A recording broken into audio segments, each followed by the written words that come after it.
تبعهم بإحسان إلى يوم الدين الحمد لله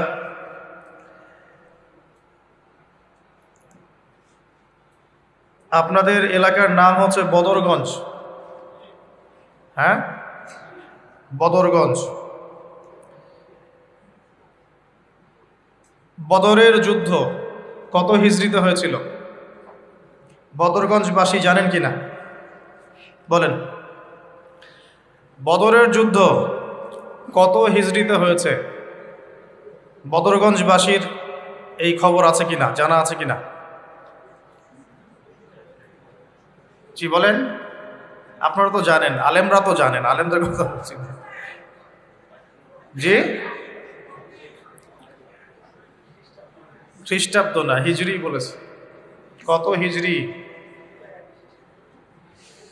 সুবহানাল্লাহ,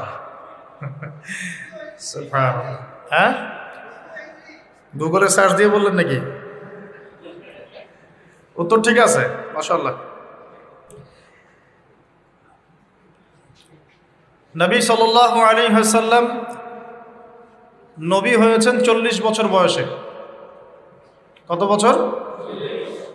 আমরা মোবাইল ফোনগুলো বন্ধ রাখি বা পকেটে রাখি, আলোচনা একটু দিলের কান দিয়ে শোনার চেষ্টা করি, আমলের নিয়াতে শোনার চেষ্টা করি। কোনো জরুরত থাকলে একা বের হয়ে যাব, অন্যকে ডিস্টার্ব করব না। খুব লম্বা আলোচনা করে আসলে ফায়দা নাই। গঠনমূলক সংক্ষিপ্ত কিছু আলোচনা হবে ইনশাআল্লাহ, এবং শুনে বুঝে আল্লাহ পাক আমাকে আপনাদের সবাইকে আমল করার তৌফিক দান করুন। নবী সাল্লাল্লাহু আলাইহি ওয়াসাল্লাম নবী হয়েছেন 40 বছর বয়সে। জন্মগ্রহণের আগে বাবাকে হারিয়েছেন, তারপরে 6 বছর বয়সে মাকে হারিয়েছেন, 8 বছর বয়সে দাদাকেও হারিয়েছেন। বাবার নাম ছিল বাবা আব্দুল্লাহ, মায়ের নাম ছিল মা আমিনা, দাদার নাম ছিল দাদা আব্দুল মুত্তালিব। এরপরে তিনি মানুষ হয়েছেন চাচার পরিবারে। চাচার নাম ছিল আবু তালেব। 8 বছর বয়স থেকে নিয়ে বলা যায় 53 বছর পর্যন্ত চাচার গার্ডিয়ানশিপেই ছিলেন। সুবহানাল্লাহ।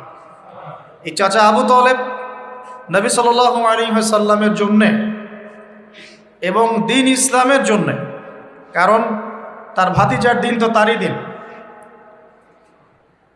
এমন কোনো ত্যাগ নাই যা স্বীকার করেন নাই। চাচা আবু তালেব নবী সাল্লাল্লাহু আলাইহি ওয়াসাল্লামকে যে সাপোর্টটা দিয়েছেন, এই সাপোর্টটা আমরা সবাই মিলেও এখনো দিতে পারি নাই।